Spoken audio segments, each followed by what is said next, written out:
ಮತ್ತು Yellapur police inspector ನಮ್ಮ ಮನೆಗೆ ಬರ್ತಾರೆ.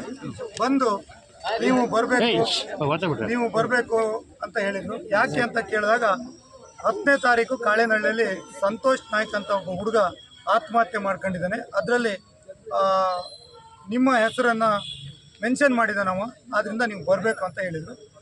ಅದಕ್ಕೂ ನನಗೆ ಯಾವುದೇ ಸಂಬಂಧ ಇಲ್ಲ. ಅವ ವಸಂತ್ ನಾಯ್ಕ್ ಮತ್ತು MN ನಾಯ್ಕ್ ವಕೀಲ ಅಂತ ಹೇಳಿದ್ದಾರೆ.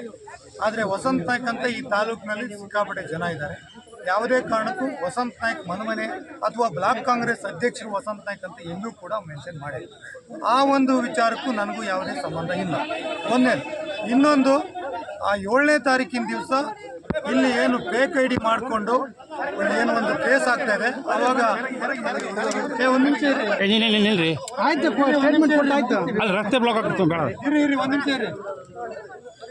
ಒಂದು ಫೇಕ್ ID ಮಾಡಿಕೊಂಡು ಒಂದು ಹುಡುಗಿ ಫೋಟೋ ಹಾಕ್ಕೊಂಡು ಅವನು ಮೆಸೇಜ್ ಮಾಡಿ ಜನರಿಗೆಲ್ಲ, ಹುಡುಗರಿಗೆಲ್ಲ ಮೆಸೇಜ್ ಮಾಡಿ ಈ ಸತ್ತೋದಂಥ ಸಂತೋಷ ಏನಿದ್ದಾನೆ ಅವನು ಹಣನ ಕೇಳಿ, ನಮ್ಮ ತಂದೆಗೆ ಆರಾಮಿಲ್ಲ, ನಮ್ಮ ಅಣ್ಣಗೆ ಆರಾಮಿಲ್ಲ, ನಾನು ಶಿವಮೊಗ್ಗದಲ್ಲಿ ಅಡ್ಮಿಟ್ ಆಗಿದ್ದೀನಿ, ಮಣಿಪಾಲಲ್ಲಿ ಅಡ್ಮಿಟ್ ಆಗಿದ್ದೀವಿ, ನಮಗೆ ಹಣ ಸಹಾಯ ಮಾಡಿರಿ ಅಂತೇಳಿ ಸುಮಾರು ಒಂದು 3 ಲಕ್ಷಕ್ಕೂ ಹೆಚ್ಚು ಹಣವನ್ನು ಹಾಕಿಸ್ಕೊಂಡಿದ್ದಾನಂತೆ.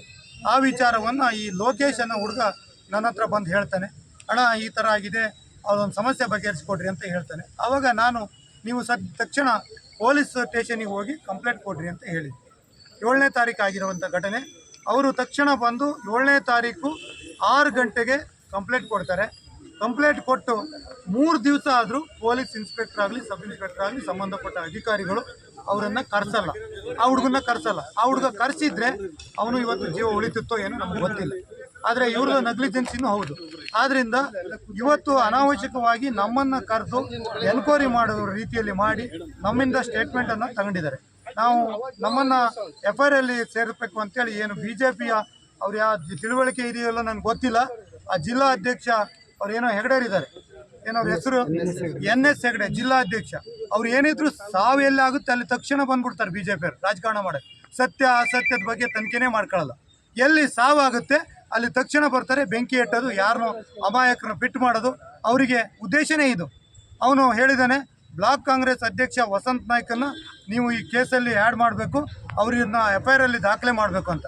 ಅವನೇನಾದರೂ ನಾನೇನಾದರೂ ಮಾಡಿದ್ದನ್ನು ನೋಡಿದಾನ? ಇಲ್ಲ.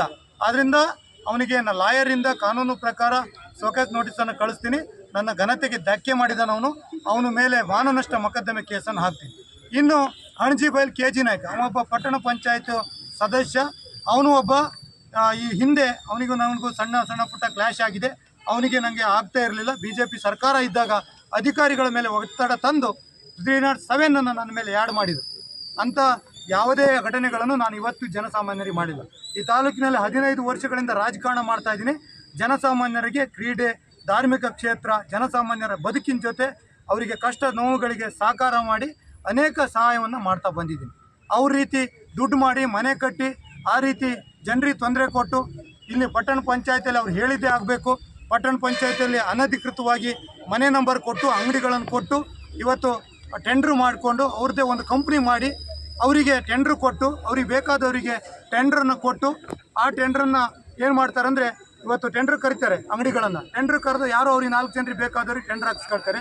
ಆಮೇಲೆ ಒಂದು ಕಾನೂನು ಮಾಡಿದ್ದಾರೆ, DC ಸರ್ಕಾರ ಇರಬೇಕಾದ್ರೆ ಆರ್ಡ್ರ್ ಮಾಡಿಸಿದ್ದಾರೆ. ಏನು ಮಾಡಿದ್ದಾರೆ ಅಂದರೆ ಯಾರು ಅಂಗಡಿಯನ್ನು ಕೇಳ್ತಾರೆ ಅದ್ರ 3 ಪಟ್ಟು ಮತ್ತೆ ಹಿಂದೆ ಅಂಗಡಿ ನಡೆಸೋ ಏನಾದರೂ ಹಣ ಕೊಟ್ಟರೆ ಅವನಿಗೆ ಕೊಡಬೇಕು ಅಂತೇಳಿ ಒಂದು ತೆರವು ಮಾಡಿ ಮತ್ತು DC ಅವರು ಆದೇಶ ಮಾಡಿಸಿದ್ದಾರೆ.